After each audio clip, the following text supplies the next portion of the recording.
We're touring a garden that I have literally watched grow over the years. It's in Nashville with my friend Cindy Smith. And oh my goodness, Cindy is a cherished friend, and this is a cherished yard. You're so sweet. I love this. Cindy, let's talk about how you have set the foundation for your whole garden right here around your home. Okay. It's beautiful. Okay. Well, when we bought this house years ago, about 15, 16 years ago, there was nothing here. Right. Nothing. And Chris wanted a deck, have people, friends and family over. So the deck came first, and then I guess everything kind of developed around it. And there's not a year goes by that I don't add, which it's a real addiction, but I do. This is a witch hazel, which is kind of cool, I think. Yes. And so everything's kind of been added. And then at some point, I wanted to add the rocks, the pathway, a little meandering thing. And along the way, I've just planted things that you like, that I love, and perennials are by far my favorite. They're a fabulous investment. You plant them once, and you have to be patient with them, and you have to know some things about them. But perennials are definitely my favorite. And then the boxwoods. Not even sure when they got added, but it just kind of sets your path. And did you do all the path work? We did it yourself? Well, with help from my husband. Yes, we do allow them to help. It was rock by rock. Yes. He did a good job, though, because I like pathways too, and different places to sit. Yes. It just makes things more fun, doesn't it? And I like the natural look. I actually love, if I could get moss growing between all the rocks, I would. Right. But I love that natural look. I do too. And you've got some. I do. You've got some growing there. Talk to me about this beautiful feathery plant, because I just want to grab it. It's just so fun. I know. It is a type of euphorbia. I can't tell you exactly what type, but it started from one plant. As you can see, it has spread all the way over there, and it's very prolific, but that's what I like. And sometimes I have to thin it, and I can give some away. I like that you got to intersperse with lots of other things. Yeah, too. and most of my gardening is like that. That's just here's a place. Let me put a plant there. Well, that's how it grows in nature, among other things. Yeah, so, I'm not your formal gardener, but it's fun. I'm your cottage.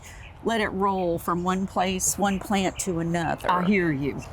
And you've got a big water feature versus some of us that have a small water feature. Well, I like that. And the grand boys, when they're in the pool yelling and screaming and jumping and splashing, that's just so good. That's happiness. That's so good. Talk to me about this funny little guy right here. Yeah.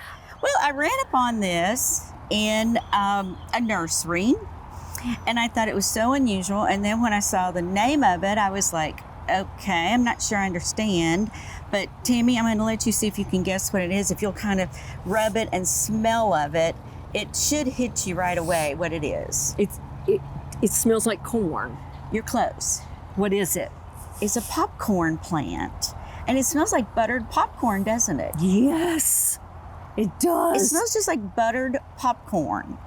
I thought that's the strangest thing. And really, it's the stem that's more aromatic than the leaves. Yeah. That's fun. That fun. Really is strong. I love it. Smell that. Yeah. So obviously a full sun-loving. A full sun-loving plant, and I love unusual. Cindy, so what you've done is you've just made this wonderful border. Yes. For your pool, and so at every place, you've got something blooming. Yes. After we put the pool in, I did want to sort of enclose it without really enclosing it.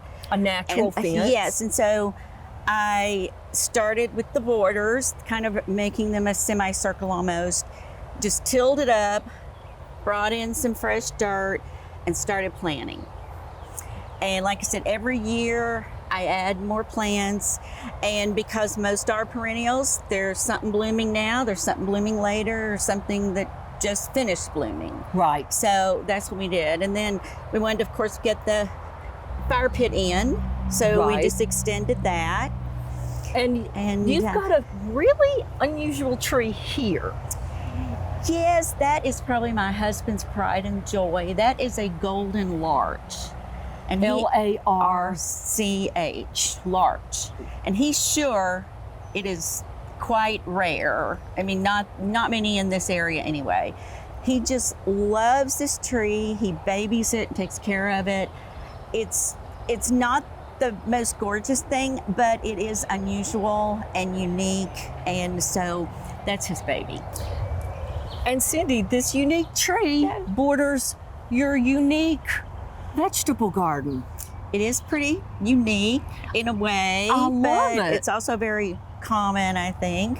We had problems with drainage, with water coming down through here and taking out all the good soil, leaving terrible soil. Constantly tilling, which is not the best thing to do for a garden. Weeds were so crazy. And I found this idea on Pinterest looking when I told my husband, my sons, I want raised beds out of concrete blocks. It was laborious. It was. It was laborious. I asked for this for Valentine's Day and our anniversary. And so my husband comes home with several loads of concrete blocks.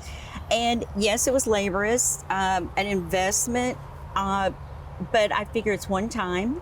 It's no maintenance to this, filling it with some good Nutrisoil. And it's already been so much easier than the tilling. It's and brilliant. On the knees, hands and knees, weeding and pulling. And I just take my hand and put the plant in and push the dirt up. And my weeding consists of walking around maybe once a day, plucking a weed from here or there. And it's a lot of trial and error. I'm experimenting for the first year, but things look kind of happy. They look fantastic. And I've got a lot more in here than I had in this whole area in the years past. And your companion planting here. I Google about companion plants and what goes well, what you can put in so that when one is ready to take out, the others come and take over. So it's going to be a lot of trial and error this year, but I'm already feeling good about the harvest. And they look so happy. They do look happy, and it doesn't seem like they've been in that long either, so they're doing well.